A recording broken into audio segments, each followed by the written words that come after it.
അതുകൊണ്ട് ദൈവത്തെ ശരണം പ്രാപിക്കുക, യൂണിവേഴ്സിനെ ആശ്രയിക്കുക, ബുദ്ധം എന്ന് പറയുന്ന അവസ്ഥയെ പിന്തുടരുക എന്നൊക്കെ പറയുന്നത് സാങ്കല്പികമായി സാധ്യമാകുമെങ്കിലും ജൈവികമായി സാധ്യമാവില്ല എന്ന തിരിച്ചറിവാണ് ഒരു അന്വേഷകനിൽ ആദ്യം ഉണ്ടാവേണ്ടത്. പിന്നെ എന്താണ് ചെയ്യേണ്ടത്? അതിൻ്റെ വഴിയാണ് രണ്ടാമത് ബുദ്ധൻ പറയുന്നത് ധർമ്മം ശരണം ഗച്ഛാമി. ധർമ്മത്തെ അഭയം പ്രാപിക്കുക, അതാണ് വഴി. ദൈവത്തെ വിടുക.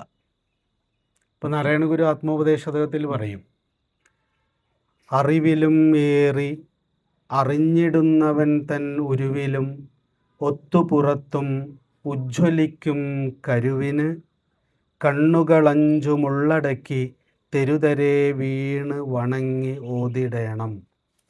അറിവായും അറിയപ്പെടുന്നതായും അറിയുന്നവനായും വിരിഞ്ഞിരിക്കുന്ന പൊരുളേതാണോ ആ പൊരുളിൽ എൻ്റെ പഞ്ചേന്ദ്രിയങ്ങളെയും മനസ്സിനെയും ബുദ്ധിയെയും സൂക്ഷ്മമാക്കി തെരുതരെ വീണു വണങ്ങി ഓതിടേണം. പക്ഷെ നമുക്ക് ഈ കരു എന്താണെന്ന് അറിയില്ലല്ലോ.